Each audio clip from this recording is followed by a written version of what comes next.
The number of coronavirus cases is rising. The latest report shows that the virus has infected more than 81,000 people worldwide, including 15 here in the U.S. The CDC says Americans should start preparing for a likely coronavirus pandemic now, saying that a U.S. outbreak is inevitable. The Trump administration is asking for $2.5 billion to fight the spread. The president is holding a news conference right now detailing the country's planned response. The Sioux Falls School District is also keeping an eye on the coronavirus. School officials emailed parents and staff about what's being done if it shows up here. KELOLAND's Barry Groten takes a closer look at the precautions. Barry? Well, Don and Bridget, officials with the Sioux Falls School District discussed coronavirus during a meeting today. They followed that up with a mass emailing telling people the district is taking the necessary steps to be as prepared as possible. Parents say the message is reassuring.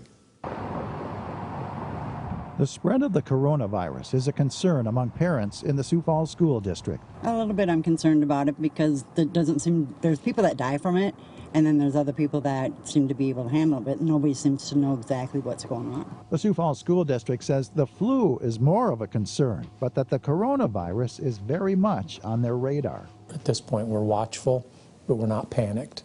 I think that's key for everybody to know at this point. The district is emailing reminders to families about common sense precautions like frequent hand washing to keep everyone healthy. One of the things that I would tell parents right now, that if you do the things that you would do to make sure that you or your kids don't get the flu, I think we're going to go a long way in preventing really a lot of viral issues, including the coronavirus. Parents say they're glad about receiving the emails because it gives them peace of mind that the district is being proactive when it comes to coronavirus. I think it's a good idea because it's just showing that they are on top of it and they know what could be and what they're going to do in case something were to happen. Maher says the district is already consulting with local and state health agencies to ensure students and their families stay safe.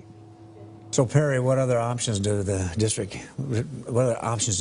have in case of coronavirus? Well, Don and Bridget, the district would consult its public health emergency procedures. Now, a worst-case scenario would be to close schools, but Maher says we're still a long way away from taking any kind of extreme measures like that. Some good news. Thank you, Perry. Well, we've created a special page on our website with everything you need to know about the coronavirus. You can read that right now on KELOLAND.com.